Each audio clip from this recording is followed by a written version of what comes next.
What's up, guys? Welcome back.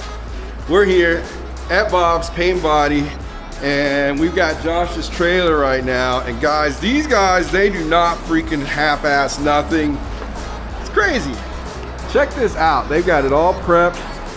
Ignore the tape, that's got to get retaped. But they've been prepping this thing for like 3 freaking days. I mean, front to rear. I'm gonna tell you a little story about what happened here in a second when I leave, but I think we finally came up with a color for David's car that he's gonna be happy with too. That's the Maverick R that we're building. I feel really bad. Like I said, more to come. I'll tell you guys a story of what happened and how this trailer that he just got ended up in a paint shop. You got Kevin over here. He's actually throwing all these parts on some kind of homemade contraption. Whatever it does, I'm not sure. Look at these freaking, holy crap, guys. That's my hand for reference. That's freaking huge. So Kevin's gonna sand everything down. We got all these Maverick R parts. I know what you're thinking, man. You're thinking when you look at this stuff on a Maverick R, you don't realize there's that many freaking parts.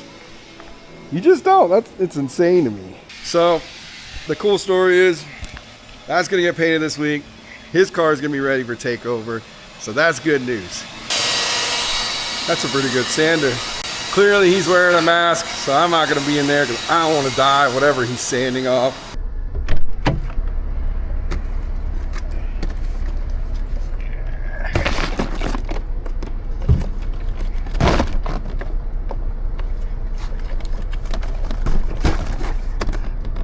Let me tell you guys a story. So today's Sunday, guys.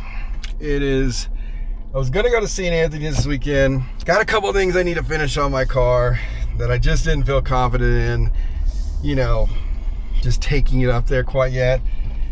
I just want to make sure all the nuts and bolts are tight. Anyhow, let's talk about the last time I went to St. Anthony's. Lucille ran great. The problem was the motorhome didn't. Fancy. I don't even think I ever mentioned any of this, but when I get into the shop, I'll tell you the story of 2 things. Because today's Sunday, Story Day Sunday.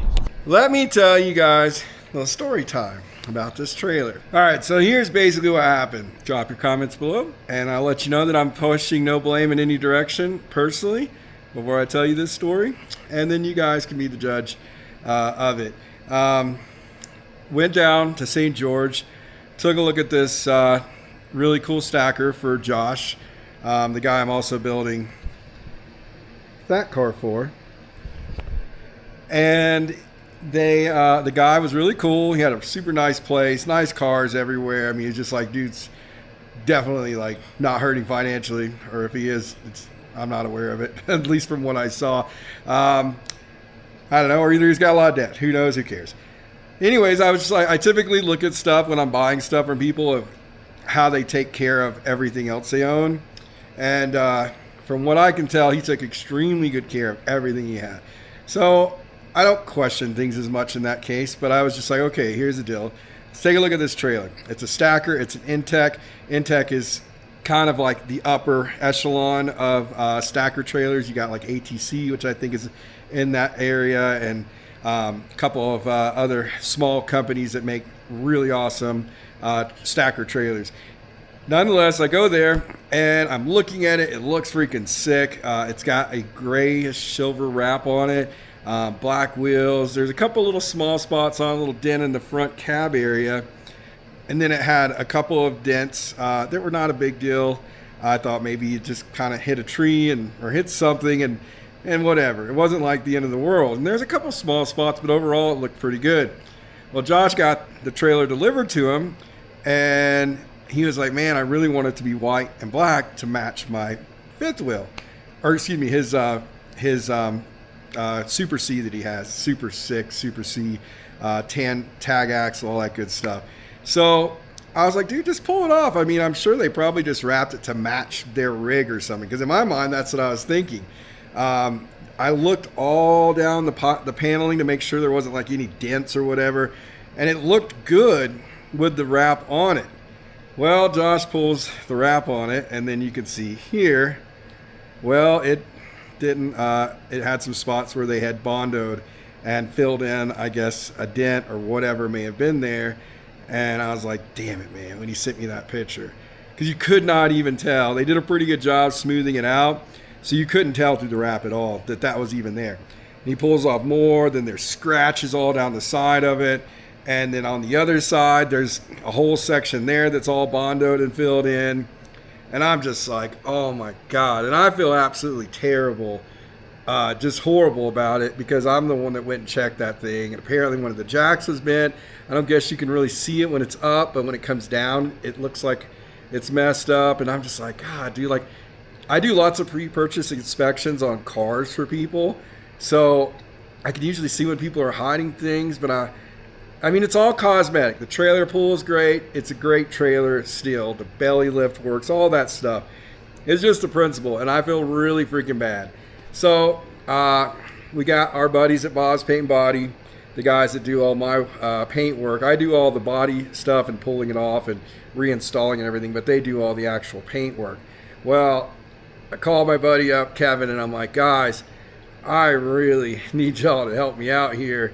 Because I don't blame Josh. He likes nice things. He works his butt off. He doesn't have no silver spoon in his mouth. He's a full-on blue-collar guy that just grinds away all the time. So I respect that about him fully. And it just sucks because what I thought was a perfect vehicle, or trailer, I should say. Or not perfect, but what I thought was in better shape than it was actually wasn't. So takes it up there. We get him out here last Thursday. He was in the last video y'all probably saw.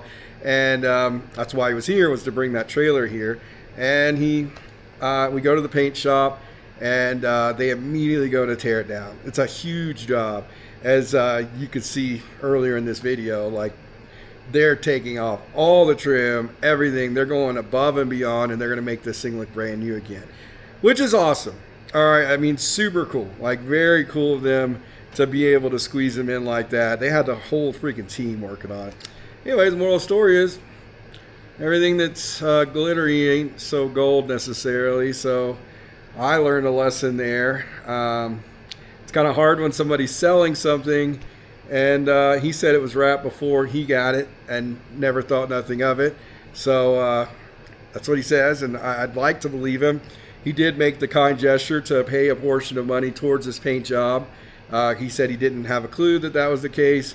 And honestly, the guy seems pretty straight up. I spent some time with him. He seems like a nice guy. And I don't know. I've bought stuff in the past that was wrapped. But usually the off-road world, you expect there to be stuff off of it. You know what I mean? I don't know. It just stinks. It really does. I do give the guy tremendous, I give him props for, volunteering to, pay a portion of the money towards the trailer. So don't bash this guy in the comments. It's not actually what this video is even about. More so, I kind of respect the guy for paying a portion of this paint job, because it's going to be very expensive. But at the end of the day, also, hey, you know what? He'll still have gotten a very good deal on an Intech, and it'll end up looking great. So that's that. That's my Sunday story, even though it's probably Monday when you are watching this, but at least you guys got to kind of know and understand why that beautiful big trailer, that trailer, I'm just going to say, ended up at Bob's Paint and Body a couple days after Josh bought it. So, all right. Moving on, guys. We got lots of stuff to do today. Starting, I went and Josh actually had some new bolts, or new washers. This is not even tight yet. I'm going to pull these out. You see, I don't know if you can see it, guys, but these actually are turning gold. In case you're wondering, why do you see these aftermarket washers that are black and then they turn gold?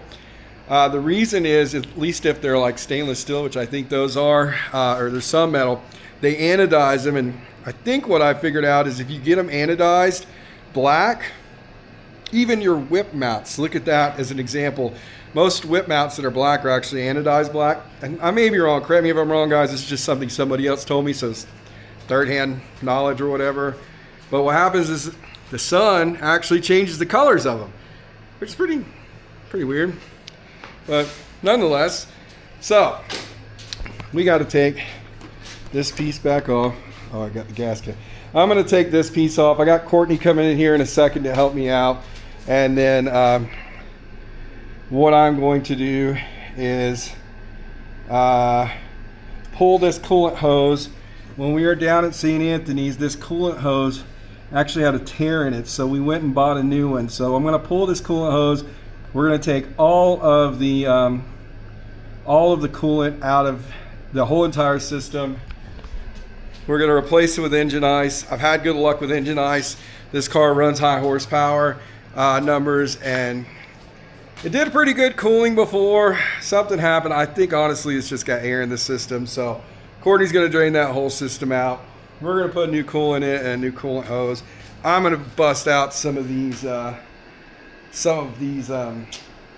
black washers and turn them into the other black ones that I got somewhere in here. Josh got some of these from the company, and I swear this guy's got extra everything. Took me a second. This guy's got all kinds of good stuff here. Josh, you're smart to carry this stuff. I don't even know what else stuff is. Anyways, that's not what we care about. The stuff we care about. Damn. So these, I think, have all been powder coated or something. I don't know. Either way, I just know that those, they won't turn gold or whatever color they're turning. So we're gonna set you guys up. You're gonna see me doing a lot of stuff really fast, really fast.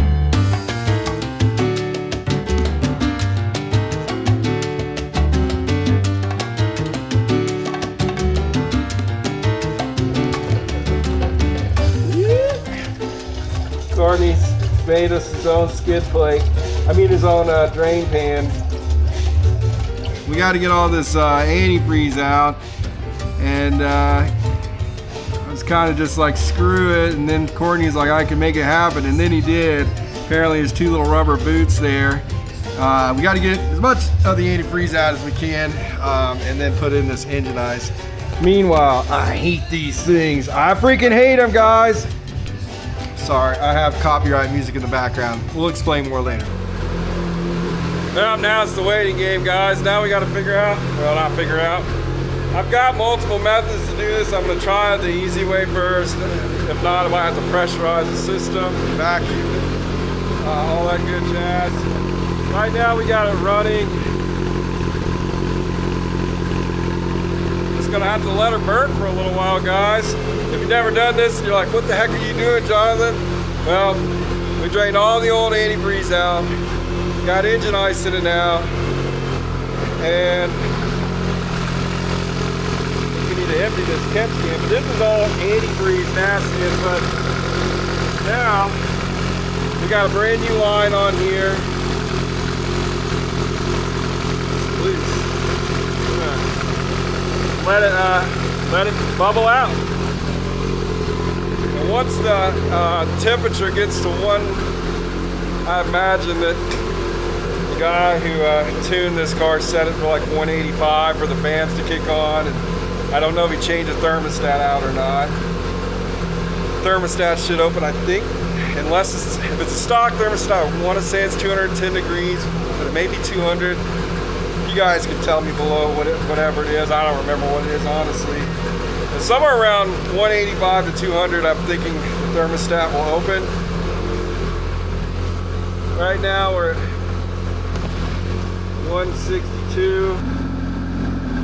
Well, guys, we think she's bled. I'm actually going to drive this car to make sure it's bled. The engagement on this thing is like 4,500 RPM, and let me tell you something, when it engages. It's like, whoa!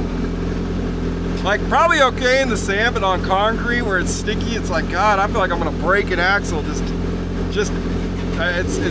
a lot. So we're gonna put old Sherb.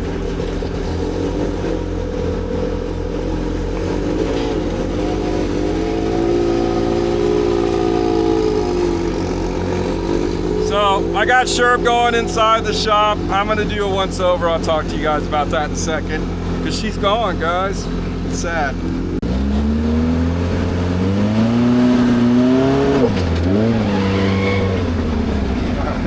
The trick, bro. The trick is you have to just like, like, I think I kind of got it figured out. I've driven high engagement cars, but never one that's like 4,000 RPM. That's wild. What did it look like from the outside? Did it look scary? When it engaged? Yeah. That was scary. Courtney's gonna jack up this old XP. It's gonna be for sale, I think. I'm not sure if he's gonna give it to Cameron and do a deal with him or not. But we got a driveline issue with this car. I don't know what it's doing, but I feel like I can make better sense if it's off the ground and we got all 4 tires turning and I can look at the drive shaft. So Courtney's gonna jack this thing up. So I'll give you guys lightly what I'm gonna do, but then the next video, it'll be more about sure. But got all this front end put back together. I believe everything on there is pretty tight. This section here, guys, I know you'll be watching this video eventually. I did say this does have a broken section there. I do actually have this piece somewhere. I need to find it and I'll get it to you guys. But unfortunately, this piece right here is broken off. I could not find a hood section. They've all been back ordered. So they can either order a new one or you could like put some of that 3M tape there, or that 3M Velcro stuff, which works really good and it'll hold it just fine. Just got a tiny little scratch there and there. Otherwise, I've repainted a lot of this hood section, a lot of this section here. And I just want to go through the car, and it's not going to be perfect when they get it. They're aware of that. But I do want it to be semi-close to perfect for these guys. As close as it's going to be. She still runs. She still starts right up. Has no problems. I sold them the car for fairly cheap compared to all the money that's in this car. So they'll have to fix some stuff. Just is what it is. Let's go check on Miles and Krista. That's one of the biggest scams in America, guys. All right, guys, so I don't know if I even mentioned it in the St. Anthony's trip, but I probably did. Had freaking major issues with our motorhome. We lost our generator. We were at St. Anthony's. We had to run off of Josh. Thank you so much, Josh. And we lost my def header. That was the even worse part. So we got a new def header installed, and pray to God that I turn this thing on and we got a good motorhome again.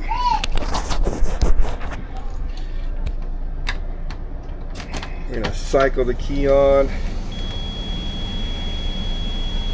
They say you want to let it sit. It says def very low level. Oh, check engine. They say you're supposed to let it sit for like a minute and reset. So let's hope.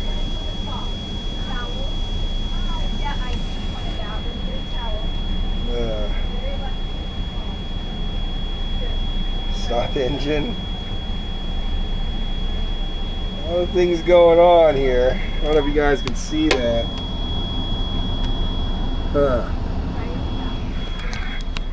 That's no bueno. Pull, please.